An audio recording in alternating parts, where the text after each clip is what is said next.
सबसे पहले मैं अपना प्रणाम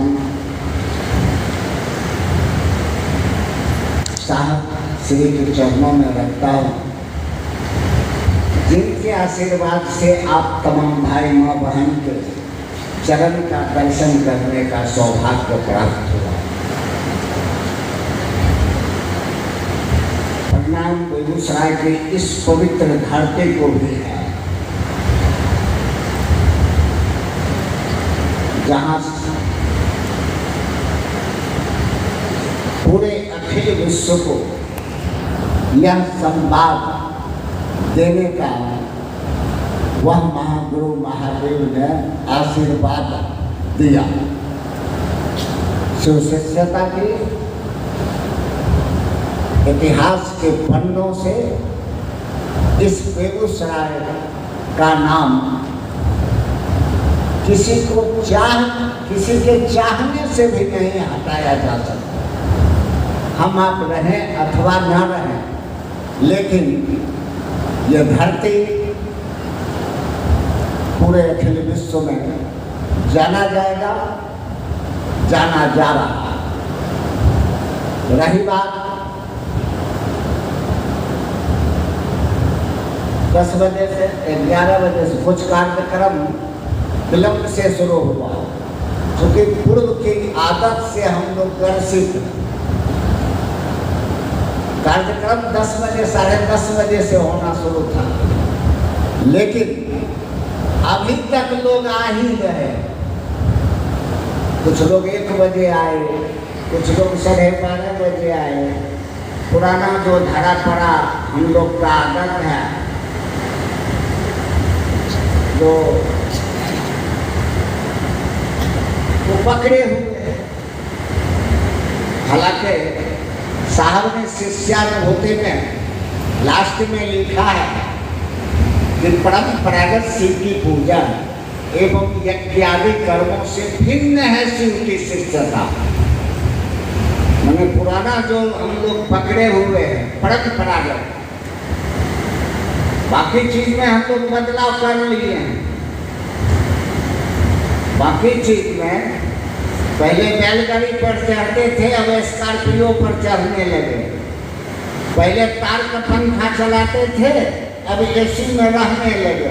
लेकिन पूजा पाठ की दुनिया में या अध्यात्म के नाम पर वही जो देखा देखी, अगरबत्ती घुमाना, धुआं, वही पकड़े हुए। लेकिन साहब ने लिखा शिष्यानुभूति के लास्ट लाइन अंतिम कि परंपरागत शिव की पूजा एवं यज्ञादि कर्मों से भिन्न है शिव की शिष्यता। शिव का शिष्य होने के लिए खान पान की कोई वर्जना आरोपित नहीं है। भोजन आदि में चिकित्सा विज्ञान का दृष्टिकोण अनुकरणीय है, जो रुचे पचे खाइए। यम नियम की भी कोई बाध्यता नहीं है। शिव के शिष्य उल्लिखित केवल 3 सूत्र को ही साधन मानते हैं। गुरु से ज्ञान प्राप्ति के पश्चात ही किसी पूजा की सफलता संभावित है। फलस्वरूप प्रथमता शिष्यत्व ही किसी पारलौकिक प्रयास का प्रथम सोपान है। शिव शिष्यों का ये लौकिक उद्देश्य प्रत्येक मनुष्य को शिव गुरु के यथार्थ सत्ता से सचमुच, हमारा अपना उद्देश्य यानी शिव शिष्यों का उद्देश्य प्रत्येक मनुष्य को शिव गुरु के यथार्थ सत्ता से अवगत कराना। ऐसा नहीं कि जहां घर लिए हैं वो ये लटका ले। तो हमको आपको आगे बढ़ना चाहिए। रही बात 10 बजे से 11 बजे से हम भी सोच रहे हैं। आप शिष्यता एक अनुभूति है, अनुभूति, एक दर्द, एहसास, एक संवेदना। अगर यह नहीं जगा तो साहब यह नहीं करते थे कि कुछ लोग चर्चैया हो गए, चर्चा करते करते, और कुछ लोग भजनिया हो गए, और कुछ लोग माला जपते जपते जपनिया हो गए।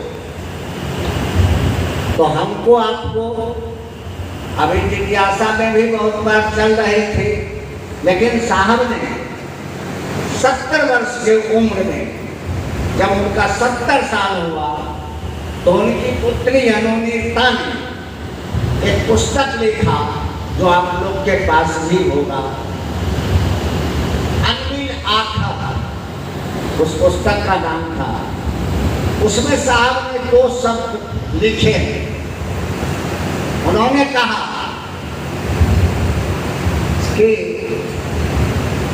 1974 में शिव को गुरु मानने के बाद मैंने पाया कि कुछ भी अप्रत्याशित करने के लिए, जिसे आप मंत्र तंत्र अलौकिक की संज्ञा देते हैं, ऐसा कुछ नहीं है। मात्र दूसरों की मदद करने में ही शिव अपने शिष्यों की मदद करते हैं।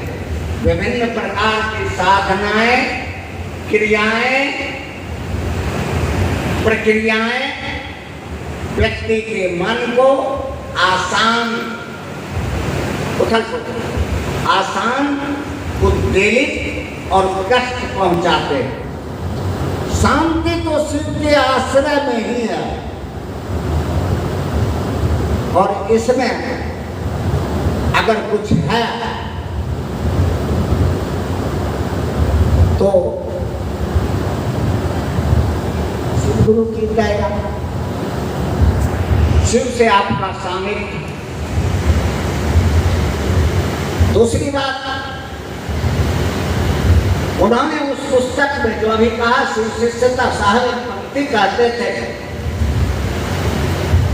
कि यहाँ खुशियां हैं कम, बेशुमार है गम। आप लोग भी गाना सुने होंगे, ये पुराना गाना है। इस धरती पर खुशियां कम है, अब बेशुमार कम है, लेकिन इसी के बीच हमको आपको रहना भी है। उन्होंने कहा कि मेरे लौकिक जीवन के 70 वर्ष बीत चुके हैं। ये 70 बसंत नहीं थे। बहुत भाई बहनों ने कहा कि यहाँ कोई दिक्कत नहीं। कुछ वक्ताओं ने कहना या भाई ने कहा कोई फिक्र नहीं है, एकदम असह्य नहीं है, लेकिन जिन्होंने इस फुलवारी को लगाया है उनके सीने में दर्द है। उन्होंने, आप पढ़े होंगे, आओ चले शिव की ओर, ज्ञान मिला था, तो उन्होंने अपना दर्द एक जगह में सैकड़ों जगह उतारा। और अगर पत्थर को पूछते पूछते हमारा आपका मन पत्थर नहीं हो गया होगा, तो निश्चित रूप से आपके हमारे सीने में भी दर्द होगा उस व्यथा को सुनने के बाद। उन्होंने लिखा कि 70 मेरे जीवन के, इस लौकिक जीवन के अब 70 वर्ष बीत चुके हैं। ये 70 बसंत नहीं थे, बसंत नहीं थे, हादसों, साजिशों की बारिश, लोगों के तंज, तलखियां, परिस्थितियों के नाग फनी जैसे बड़े बड़े कांटों के चुभन का दर्द दिया।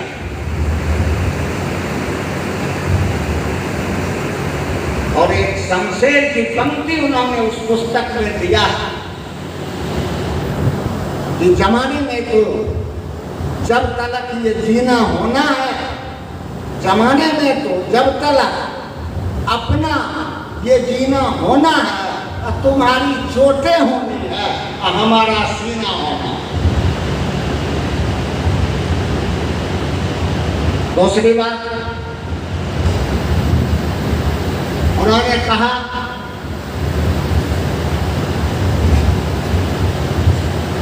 कि वही पंक्ति जो अभी हम कह रहे थे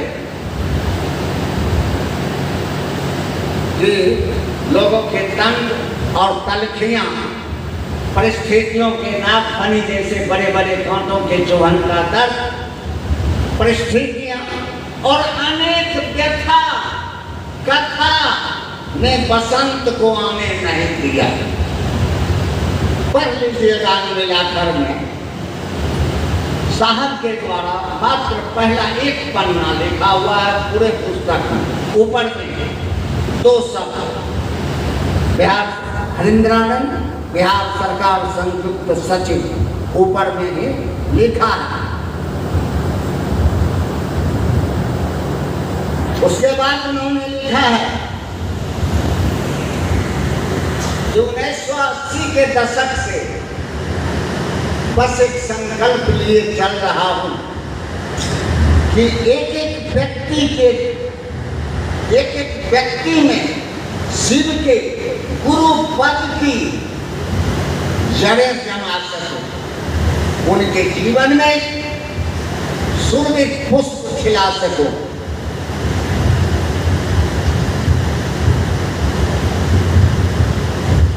उन्होंने लिखा है कि मेरी व्यथा है कि आज आध्यात्मिकता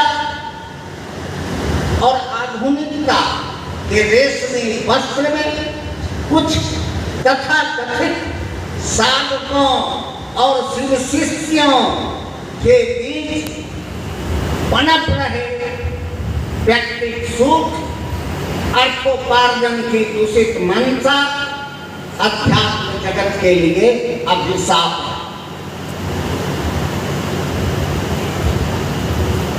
वैसे शायद ये लोग भूल बैठे हैं कि भगवान शिव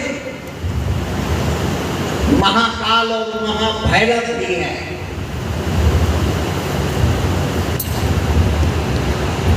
और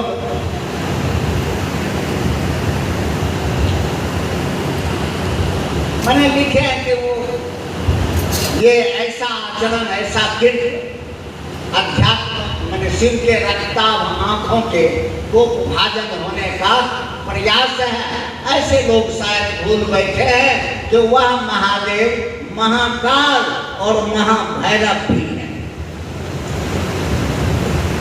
खैर कुछ तो है,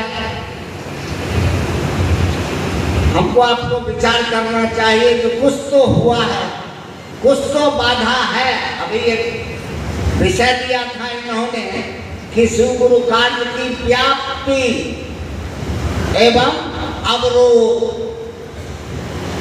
माने व्याप्त कैसे होगा, फैलेगा कैसे, और इसके बीच में इसके रुकावट कौन खड़ा हो रहा है, अवरोध क्या है, इस विषय पर बात कर रहे हैं। हालांकि कुछ उद्घोषक भी उल्टा पुल्टा किए हैं। उन्होंने लिखा है, जरा देखिए उनकी पंक्ति, कि मेरे इस जीवन की यात्रा अब अंतिम पड़ाव पर है। 70 वर्ष की उम्र में ले गए। इस धराधाम से जाना होगा, यहां से जाना होता है।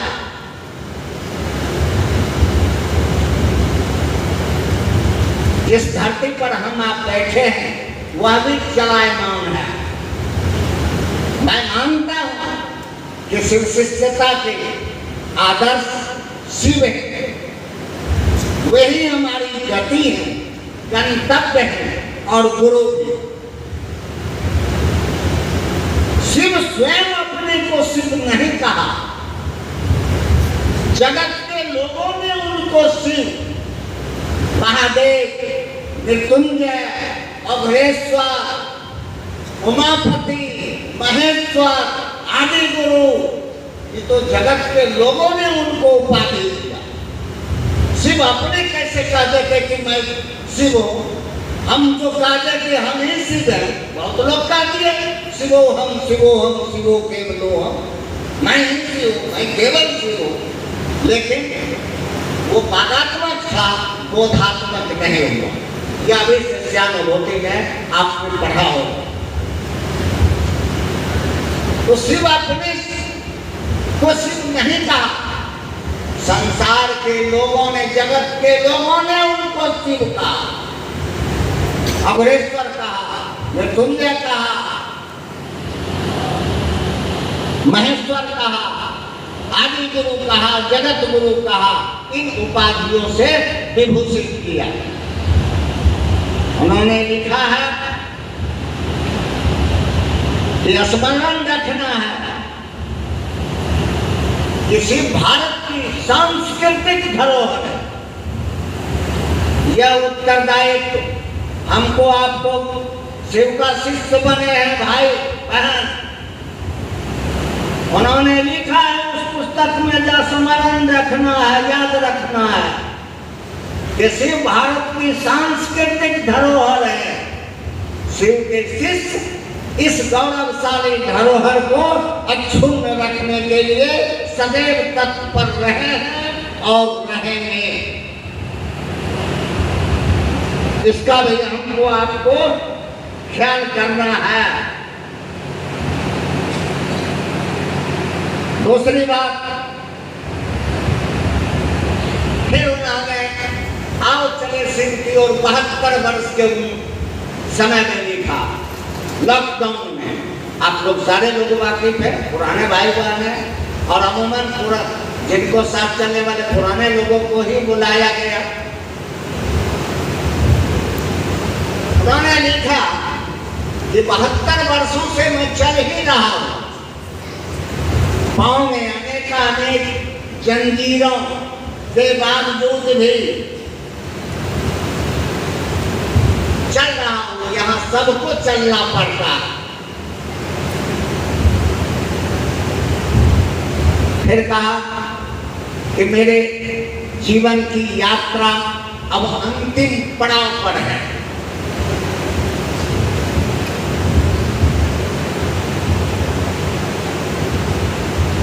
उन्होंने लिखा कि 1980 के दशक से मात्र एक संकल्प लिए चल रहा हूं कि लोगों के दिलों में मैंने एक व्यक्ति के मन प्राण में शिव को उतार सकूं, उनके जीवन में पुष्प खिला सकूं। बहुत बार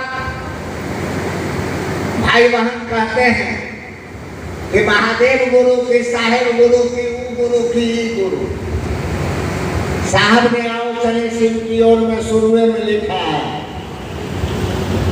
कि मैं समझ चुका था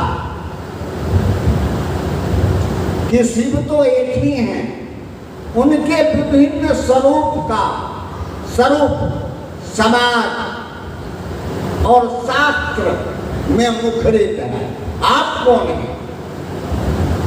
वही शिव, वही परमात्मा की इच्छा से जगत सृष्ट हुआ है, तो आप भी तो उन्हीं का स्वरूप है। हम आप कोई अपनी इच्छा से नहीं आ गए हैं, हम अपनी इच्छा से जाना चाहते हैं, तो सारा स्वरूप तो उन्हीं का है।